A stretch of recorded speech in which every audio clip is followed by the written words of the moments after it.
La toute première fois que j'ai accompagné un client en médiation, c'était dans le cadre d'une procédure en contrefaçon de brevet qui avait déjà duré 10 ans et qui aurait pu facilement durer encore 10 ans.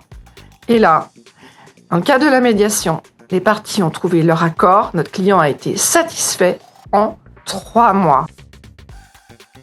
C'était la révélation. C'est là que j'ai compris qu'avec la médiation, les parties pouvaient reprendre possession de leur destin, construire des solutions auxquelles elles n'auraient pas pensé toutes seules et échapper à ce qu'on appelle l'aléa judiciaire dans le domaine du contentieux. Oui, la médiation est très adaptée à la propriété intellectuelle pour une raison qui est assez simple, qui est que la créativité et l'inventivité sont au cœur des projets. Donc l'humain est au cœur du projet. Et bien sûr, l'humain est rempli de complexité et de contrariété parfois. Et on peut ne pas se comprendre. Et la médiation, elle a particulièrement sa place dans une situation dans laquelle les gens ont des difficultés à communiquer, à se comprendre. Parfois, il n'y a plus du tout de communication. Donc on va pouvoir un peu libérer la parole. Et puis dans une autre forme de médiation aussi qu'on identifie un petit peu moins, qui est la médiation de projet. Au sein du cabinet Rogimbaud dans lequel j'exerce mon activité de conseil, nous avons créé une offre avec 2 autres médiateurs autour de ce processus.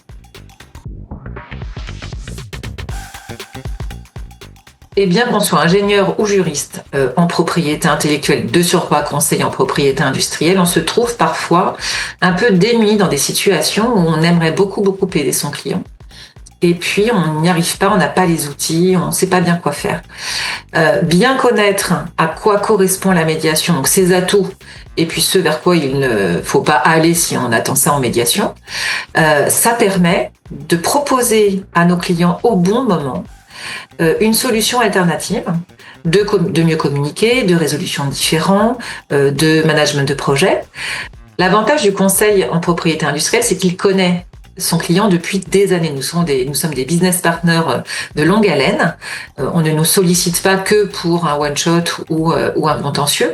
Donc on connaît intimement les projets, le client, la société, voire des fois la vie privée de nos clients, et on peut au bon moment justement les amener sur une solution qui est un peu disruptive et qui va permettre d'aborder le sujet autrement, de faire un pas de côté.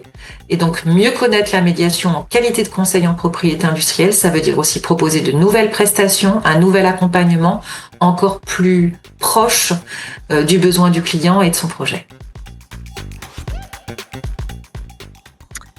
La médiation, c'est un vrai cheminement, avec un vrai processus en fait de travail qui correspond vraiment à un cheminement des esprits. Tout ça pour aboutir à une solution aussi créative que possible et qui répond vraiment aux besoins essentiels des 2 parties. Les 2, mon capitaine. Je pense qu'on n'arrive pas en médiation par hasard. On a un parcours privé qui est personnel, qui fait qu'à un moment donné, on est en quête de sens et on a envie d'avancer dans une certaine direction. Donc, c'est nécessairement une partie passion. Et si cette participation peut en plus aider, accompagner le développement professionnel de soi-même et de ses clients, alors on a tout gagné. Ce qui est intéressant avec la médiation, c'est que c'est un processus sur mesure. Moi, je n'ai pas de médiations qui sont identiques. Certaines sont très courtes, court terme, des médiations que j'appelle flash, avec un travail qui se déroule sur une journée. Et à la fin de la journée, Les personnes savent si elles tiennent leur solution ou pas.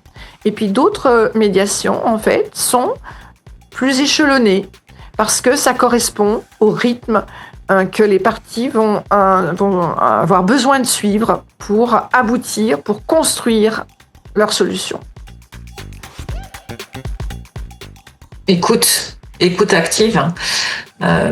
Quelqu'un m'a dit très récemment, on a 2 oreilles et une bouche. J'ai adoré cette phrase.